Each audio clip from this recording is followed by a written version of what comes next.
The man who set the world on fire. He was once just a postman. Yes, you heard right. Adolf Hitler. He wasn't a soldier fighting on the front lines during the World War I. His job was to carry ladders between trains from commander to commander. For many, this war was just a struggle for survival, but for him, it was the greatest experience of his life. Today, we look back on those 4 years. On the mission he ran on between the trains, on the medal he received, on his Jewish commander, and on the gas attack that changed his life. After his difficult years in Vienna in 1914, Adolf Hitler was a struggling painter living in Munich. He was actually an Austrian Hungarian citizen and he had avoided military service on his own country. But when war broke out, everything changed. Hitler immediately wrote to King Ludwig III of Bavaria requesting permission to join the German army. Why? Because he considered German his true home and the war a struggle for survival. His request was granted, and shortly after, he joined the 16th Bavarian Reserve Infantry Regiment, more commonly known as the List Regiment. The Adolf Hitler didn't remain a rifleman on the front for long. He was soon assigned the new role, a Meldegänger. It means messenger. His job was a simple on paper, to carry messages between regimental headquarters and the front lines. This kept him somewhat behind the main battles, but he was still incredibly dangerous.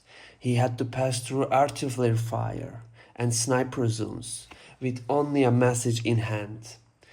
Other soldiers called him Addy.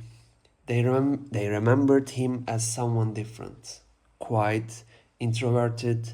He didn't smoke, he didn't drink alcohol. While the others rested, he spent his time alone reading books or sketching the ruins around him.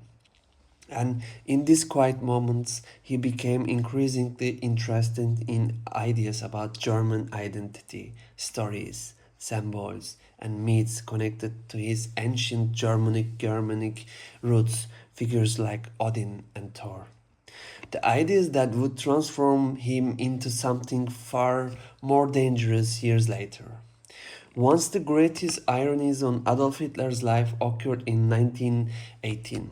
Despite the hatred he would later be known for, he was seen as a reliable and disciplined soldier on the front. In August 1918, he received one of Germany's highest military decorations, the Iron Cross First Class, a rare award, especially for a corporal.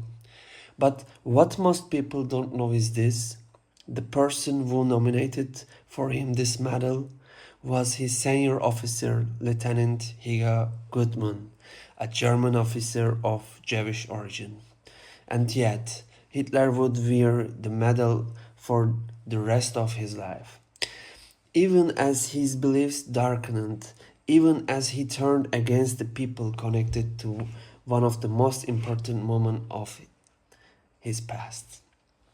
In October 1980, near the town of Werwijk in Belgium, the British force launched a mustard gas attack.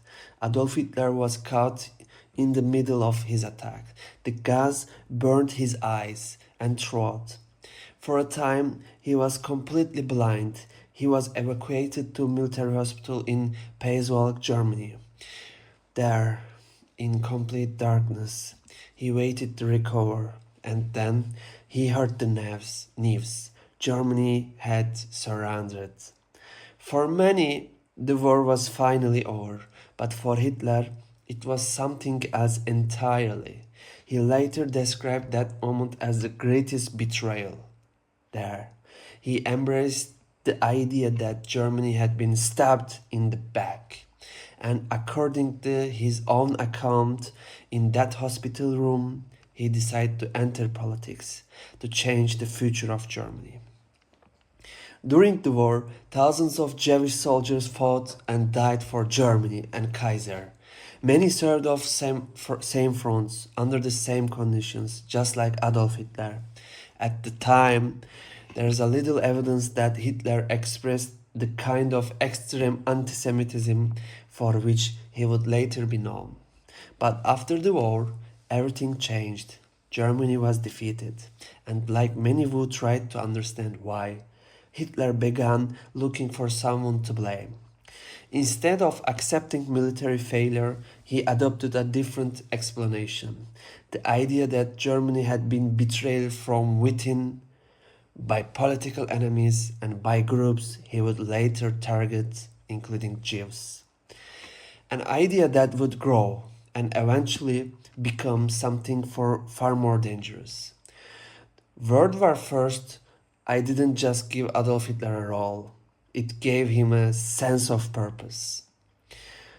The trauma of the trench, the experience he carried with him, and the collapse of Germany in 1980 all became part of foundation of what he would later turn into propaganda. The idea of comradeship he got from the front lines, and he turned it into something that would divide an entire society. And if it weren't for the Great War, perhaps he would never have become a Führer. Guys, thanks for watching. What do you think about this part of history? Guys, I'm using my own voice, but I will be using my face in videos when I reach 1000 subscribers in the future. Please let me know and write your comments about this video. Thank you.